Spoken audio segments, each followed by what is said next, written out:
여러분 안녕하십니까? 이번 기 여호수아서를 저희가 공부하는 중에 있습니다. 오늘은 제12과 하나님은 신실하시다라는 제목으로 교과의 핵심 및 요약을 살펴보도록 하겠습니다. 기억절입니다. 여호수아 21장 45절의 말씀입니다. 여호와께서 이스라엘 족속에게 말씀하신 선한 말씀이 하나도 남음이 없이 다 응하였더라. 여호수아 23장과 24장은 여호수아의 고별 설교에 대한 내용입니다. 23장에서 여호수아는 미래에 초점을 두면서 어떻게 하나님만을 경배할 것인지를 말하고 있고, 24장에서는 과거에 행하신 하나님의 신실하신 행사를 돌아보며 우리의 경배를 받아야 할 분이 누구인지 결정하도록 촉구하고 있습니다. 오직 하나님만이 우리의 경배를 받으시기에 합당하신 그러한 분이지요. 이번 주는 여호수아의 첫 연설인 23장을 공부해 보도록 하겠습니다. 일요일 모두 이루어졌다. 여호수아 21장 43절로 45절의 말씀은 하나님을 어떤 모습으로 묘사하고 있습니까? 여호와께서 이스라엘의 조상들에게 맹세하사 주리라 하신 온 땅을 이와 같이 이스라엘에게 다 주셨으므로 여호와께서 이스라엘 족속에게 말씀하신 선한 말씀이 하나도 남음이 없이 다 응하였더라.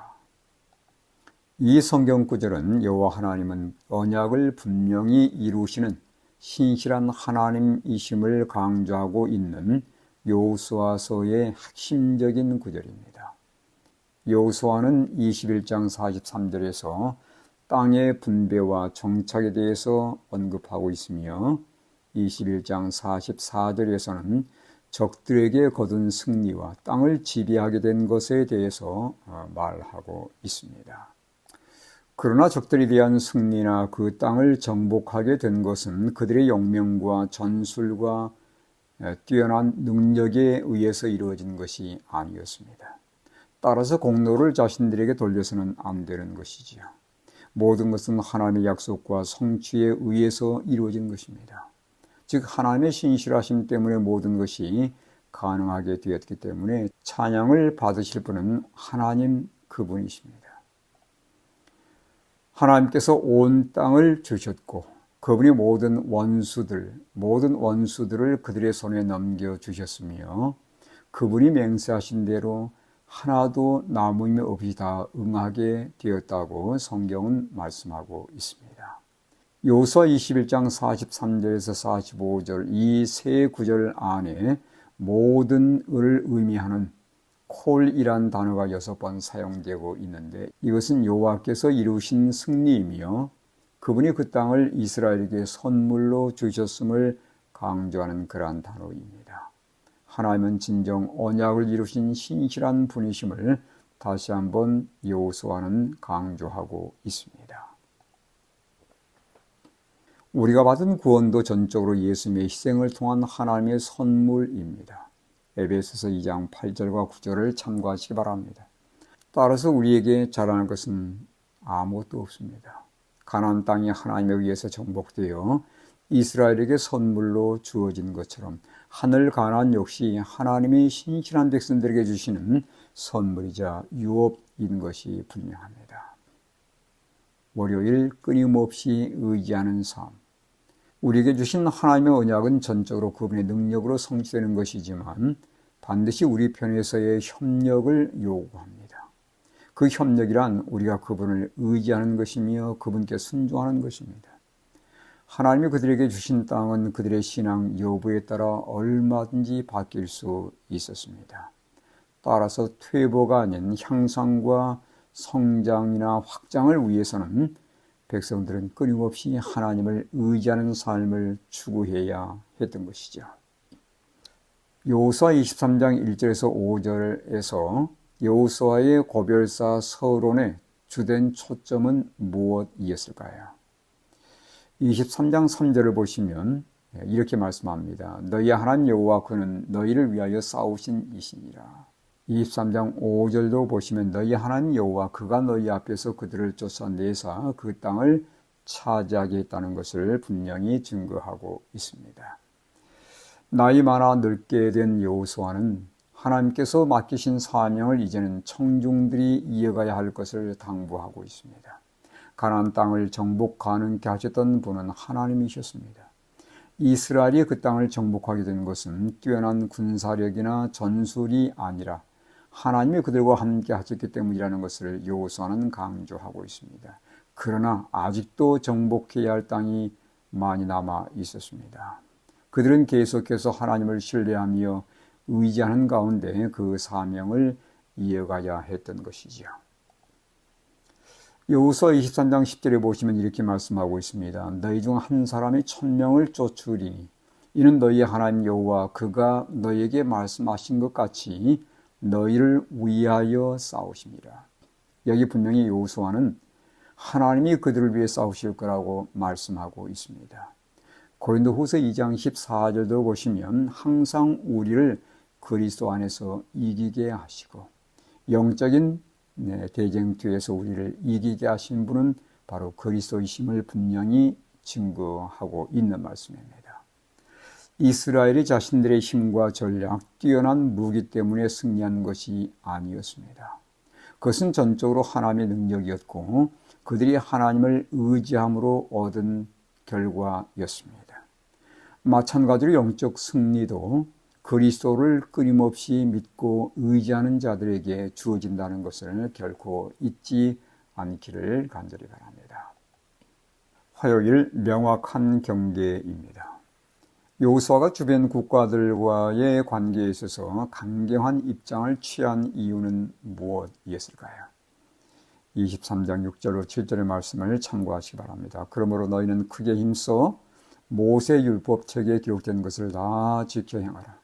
그것을 떠나 우로나 좌로나 치우치지 말라. 너희 중에 남아있는 이 민족들 중에 들어가지 말라. 그들의 신들의 이름을 부르지 말라. 그것들을 가리켜 맹세하지 말라. 또 그것을 섬겨서 그것들에게 절하지 말라. 여호수아는 자신의 부름을 받았을 때 하나님께서 주신 말씀, 여호수아 1장 7절로 8절 말씀 참고하시기 바랍니다. 이 말씀을 백성들에게 재반복합니다. 이스라엘 백성들 앞에 놓이는 과제는 군사적인 증강이 아니라 하나님의 율법에 대한 순종이었습니다. 그들의 승리는 율법에 대한 순종을 조건으로 주어졌고 우리의 영적인 승리 또한 분명히 그렇습니다. 이스라엘에게 큰 위험은 이웃 민족들의 군사력이 아니라 이웃 민족들이 끼치는 문화와 사상 등이었습니다. 여호수아는 백성들에게 그들이 진행해 온 싸움은 영적 싸움임을 상기시키며 따라서 고유의 정체성을 유지할 것을 당부하고 있습니다. 우리는 우리의 정체성을 신실하게 유지하고 있는지요? 일상적인 인사 또는 사업에서 이방신들이 이름을 부르거나 언급하는 것은 신의 권위를 인정하는 행위였고 후에는 그 신들에게서 능력을 구하는 배교의 길로 이어졌습니다. 따라서 이스라엘은 이방 풍습이나 문화, 사상에 오염되지 않기 위해서 경계를 명확하게 해야 할 필요가 있었던 것입니다. 당시 흔히 우상 숭배가 유입되는 수단은 이방인들과의 통혼이었습니다. 여호수아가 특별히 이것을 경고한 이유는 단일 민족을 장려하기 위한 것이 아니라 우상 숭배를 피함으로 하나님의 백성들의 영적인 분결을 막기 위한 것이었습니다. 솔로몬이 이방 여인들과 혼인함으로 우상 숭배에 빠졌던 사례를 우리가 너무도 잘 알고 있습니다. 바울 역시 그리스도인들이 믿지 않는 자와 혼인을 피할 것을 경고하고 있습니다. 성경 말씀들을 참고하시기 바랍니다. 이미 결혼한 관계라면 믿지 않는 배우자를 구원으로 이끌기 위해서 모범적인 성도의 삶을 살 것을 바울은 여전히 권고하고 있습니다. 여기 주어진 성경절들을 참고하시기 바랍니다. 수요일 여호와의 진노. 여호수아 23장 15절과 16절에 하나님의 진노를 어떻게 해석해야 될까요? 여기 16절의 말씀을 참고하시기 바랍니다. 여호와의 진노가 너희에게 미치리니 너희에게 주신 아름다운 땅에서 너희가 속히 멸망할 것이라고 하나님의 진노에 대해서 여호수아가 경고하는 장면입니다.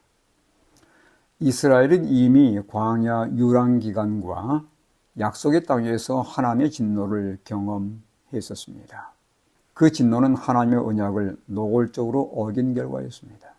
가나안 사람들이 멸망에 사용된 동일한 단어가 이스라엘 멸망에 사용된 것은 누구든 상관없이 언약을 어기고 불순종하면 하나님의 진노를 피할 수 없음을 말해 줍니다.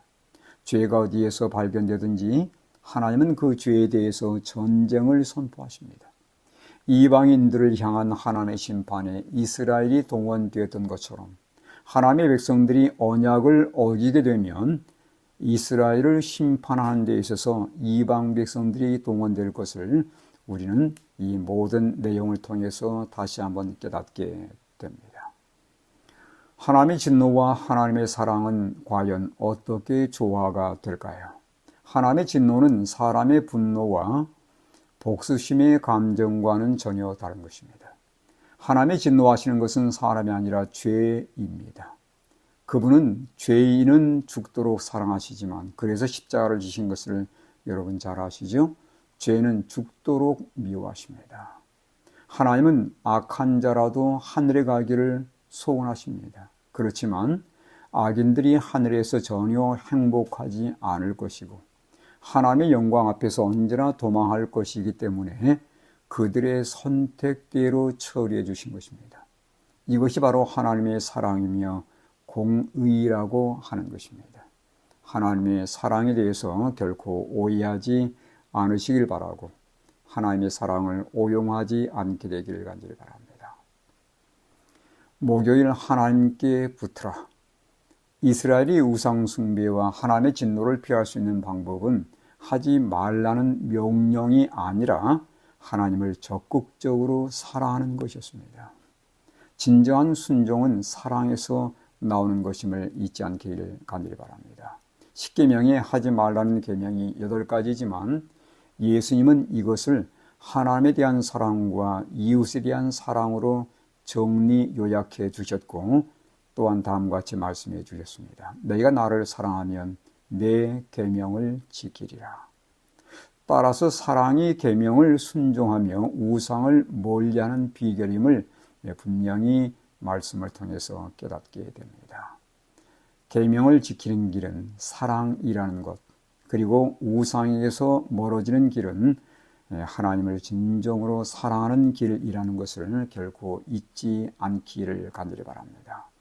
오직 너희의 하나님 여호와께 붙어 떠나지 않은 너희는 오늘까지 다 생존하였느니라는 말씀에서 붙어라는 말은 달라붙다, 밀착하다라는 뜻입니다. 이 용어는 남편과 아내 사이의 결혼관계에 쓰였고 나오미에게 보였던 롯의 충성에서도 사용되었습니다.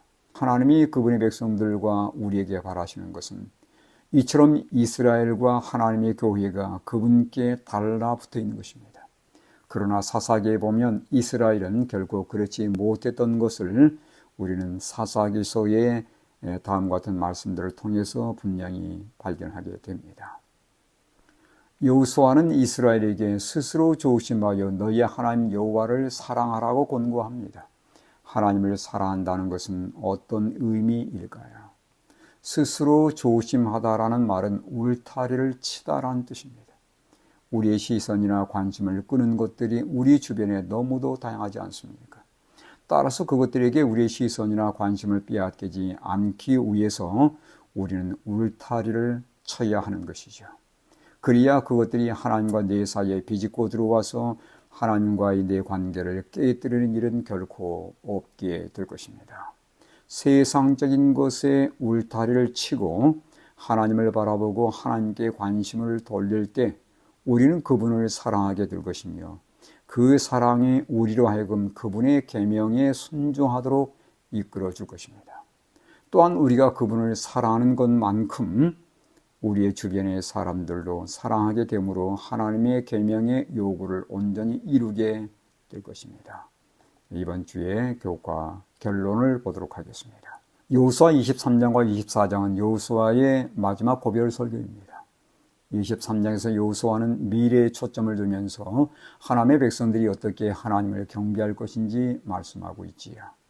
여호수아는 먼저 가나안 정복과 정착이 하나님이 약속하신 그대로 분명히 이루어졌음을 강조합니다. 그리고 이제 그들에게 맡겨진 사명을 이루고자 여호와 하나님을 끊임없이 의지할 것을 당부합니다. 그분을 의지하고 순종하는 것이 언제나 승리의 공식이기 때문입니다. 여호수아는 계속해서 이방 나라들과의 관계에 있어서 명확히 선을 그을 것을 당부합니다. 왜냐하면 이방 나라의 군사력보다 더 위험한 것은 그들이 끼치는 문화와 사상이기 때문입니다. 만약 그들이 불순종함으로 우상을 섬기게 될 때에 하나님은 그분의 질투하시는 사랑으로 진노를 나타내실 것입니다. 따라서 그러한 심판을 피하려면 울타리를 치고 그분께 우리의 시선과 관심을 고정하며 그분을 사랑하는 것만이 우리가 살 길이라는 것입니다. 이번 주에도 이러한 교과 내용을 참고하시면서 하나님께 영광을 돌리시고 그분께 붙어있는 우리 모두의 삶 되셔서 영적인 대쟁투에서 승리하시는 하나님의 성도들 되시길 간절히 바라며 교과를 마치겠습니다.